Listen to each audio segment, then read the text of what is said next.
People with dyslexia are great conversationalists and excel in many other fields. Would you believe that six-time Emmy Award-winning journalist Anderson Cooper struggled to read as a young boy? The genius Albert Einstein, the late Robin Williams, and Cher, Keira Knightley, Sir Richard Branson all have dyslexia. However, this had not stopped them from achieving the highest in all that their life had to offer. As a fun fact, according to BBC research, 40% of self-made millionaires have dyslexia. The exact causes of dyslexia are still not clear, but to help educate us and shine some light on this topic is Mrs. Nicole Warde-Morris, Learning Support Coordinator from the Education Department. Mrs. Warde-Morris, thank you so much for joining us on this segment of Good Morning SKN. We're happy to have you here. I'm happy to be here. Good morning. Good. So I think one of the easiest questions is educating people on what dyslexia is. Yes. I think persons think that dyslexia is a disability, and I'm glad that you started the way that you started, because it really isn't a disability. Okay. I don't prefer. It's a learning difficulty. Okay. And it affects the brain. And so it's nothing that children they can't try harder. It's not that they're lazy. It's just how the brain is processing what they're reading, what they're receiving, either through their eyes, through their ears, how it gets that information that causes the problem.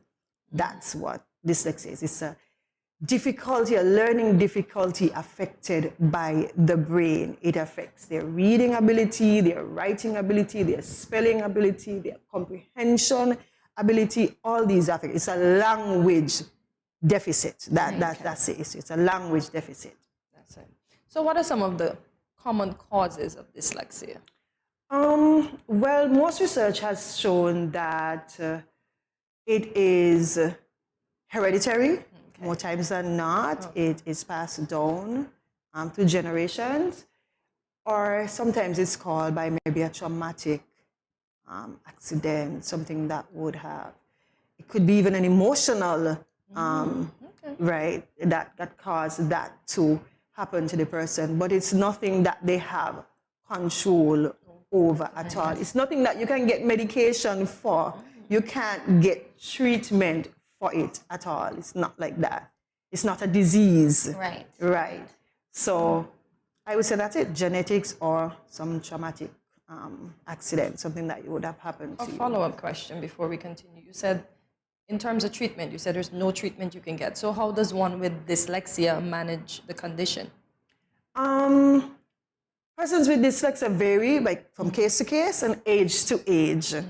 It depends on the home and the school, and the community, working as one to assist the children. It could even show up in adults, and it really depends on how much work, how much intervention is done early on, because there are signs from very, very early. So parents would have to do their part at home, reading to the child, games. We have come so far. There are games, there are songs that can teach them the different sounds, and it all depends on, like I said, the severity differ from person to person, and so you develop coping mechanisms actually, because some persons go through almost their entire lives not knowing that they are dyslexic because they've learned to cope. I did not know this letter. I found a way to know how to write this letter. I did not know this sound. I listened it so often that I know how to cope with saying this particular sound. So it's a matter of individuals, parents, teachers doing intervention in order to assist persons with dyslexia. And you said earlier, you listed a few of them, a few persons, famous persons, persons we know from television, Albert Einstein and all those persons. They are dyslexic. And look at them. George Washington, he's dyslexic. He has a serious spelling disability. And look at them, Look they've at him. made their mark. And so, Yes. you know, it's not something that should be feared. Yeah. It's just something that we need to cope with and learn to maneuver. Right. I like that, maneuver. Right. Yes. Let's talk misconceptions. So you've used the word sound a few times. A lot of people think that dyslexia only affects your ability to read and write. Is there truth to this statement? And spell. Dyslexia, it may, television has a way of showing you persons with dyslexia, and on the screen you see the words rolling around. It's not always like that. Okay. All right, so I might look on the board and I see a particular thing, and I go down and I begin to write. And when I look up, it's not there anymore. And so it has to do with, like, some persons write the letter B and mistake it for the D, or you write a P and you mistake it for the Q, and they mix up the letter sounds. Okay. And so it's a language disorder. It affects comprehension. Your reading, and persons with dyslexia have to read several times before the content is understood. Right. Ooh, I might be dyslexic. I thought so to myself too.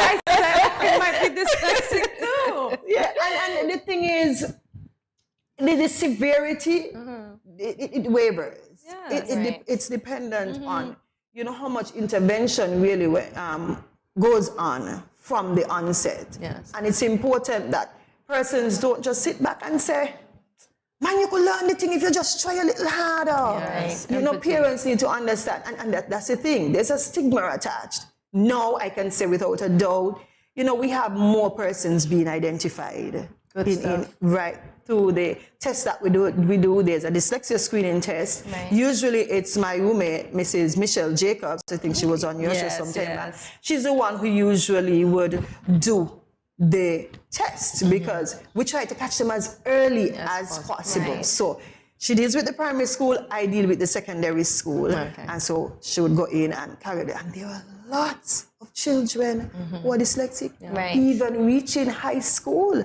and they've not been identified.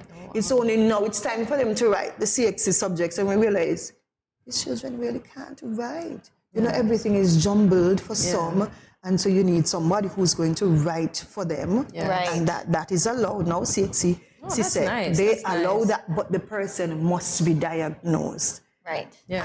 And so it is important to get Okay. this done. Dyslexia does not affect a person's intelligence. You can be one of the smartest persons, but you're dyslexic. You mix up the letters. You need to do things more than others. You need more time with the information in order to understand it. And we said it earlier, some of the smartest, some of the most famous persons out there are dyslexic, you know, and so I want parents to understand that it does not affect them. Some of them are crafty, really, really good. Some are good mathematicians if they don't have dyscalculia. That's another sign of another one of the dyslexic areas. But they excel once given the proper help, not treatment, but help. They can excel. They can be famous. So I want persons to understand that. Right. Yeah. And I think another thing to remember is that reading disabilities like dyslexia or disabilities like dyslexia can also be comorbid with other disabilities as well. Can you shed some light on that as well? Okay, as I said earlier, I prefer not to call it a disability, but it's a learning difficulty. I prefer it that way. Persons who have dyslexia, you know, it becomes frustrating, you know, if they don't have the correct coping mechanisms, it becomes frustrating. So you might have some behavioral issues in the classroom because a child does not want to be called on to read. Yes. You might have it mixed with attention deficit disorder, Yes. attention deficit hyperactive disorder. I just don't want to sit here. I don't want to be doing all this reading. I'm looking at the page, and these words, they're really not making any sense to me. So to prevent teacher from calling on me and making me feel embarrassed, I cause some trouble in the classroom. Right. And so I either get sent out of the classroom, or teacher knows better than to call on me at all. But if students are made to understand, the stigma is only removed, and students are made to understand you can do this, and they are helped, not even just told that they can, but they are helped within the classroom, then a lot of these things can be eliminated. All right. And so, yes, they have other issues that they have to deal with, because it's a struggle. Right. Nobody wants to be in a classroom where I don't know what's happening here, or I can't express myself properly because I can't, the words are not, instead of me saying the F is coming out, and I'm instead of me saying animal, I'm saying aminal, and then the class goes up in uproar. And so that stigma needs to be removed so that students are comfortable where they are, and that they know, okay, I can do that. They're given the space. One-on-one it's really important for children with dyslexia, because they don't want to be put in a position again where I say they feel embarrassed because my classmates now feel like, hey, he can't. When really it isn't that I can't, it's that I'll take a little longer than you to get it done, you know? And so, yes, it comes with a variant of other issues. But, like I said, if given the correct coping, and I keep stressing that, parents, teachers, they need to understand that they need to help these children. They're not lazy. It's not that they're lazy. It's not that if I try harder, I am going to get it done. It's just that I need to learn this differently to how you teach the rest of the class. Right. And once we get that understood and we learn the correct teaching strategies, it will work. It will work. So you spoke on stigma. Let's continue along those lines. How can we break that stigma concerning dyslexia? First of all, I think parents need to stop being ashamed and stop being in denial. Okay. Children are different, and the sad thing is that some parents know that they themselves struggle, but they think if I invest more, if I push you a little harder, you should be better than me. But the sad reality is that so many persons have gone on not being diagnosed that they really do not know. So persons need to be educated. It is not a disease. It is not a disability. It doesn't stop me from living and being great. It doesn't stop me from being great. You know, I think it was, if I'm not mistaken, Albert Einstein who started talking about every man. Yes. We're intelligent. We're all intelligent. He's a dyslexic. But if you give a fish a tree, if you tell a fish to climb a tree, then what are you really doing? You understand? You know, you're setting me up to fail. Yes. And so parents, teachers need to understand that these are intelligent children who can climb the ladder just like everybody else. Indeed. You know, but I need the help from the persons around me. So once we begin to understand that these people are not sick, you know, it's a brain. It's how the brain is processing it. I'm seeing it on the board. Yes, it's there. It's right there. But when it gets to the brain, it's not. No, it can't make sense of it. I'm hearing you saying the word animal, but my brain is processing it as aminal. And I can't seem to, unless I learn this by rote and I keep saying it and you teach me, you keep telling me the correct way, then I will continue to say aminal.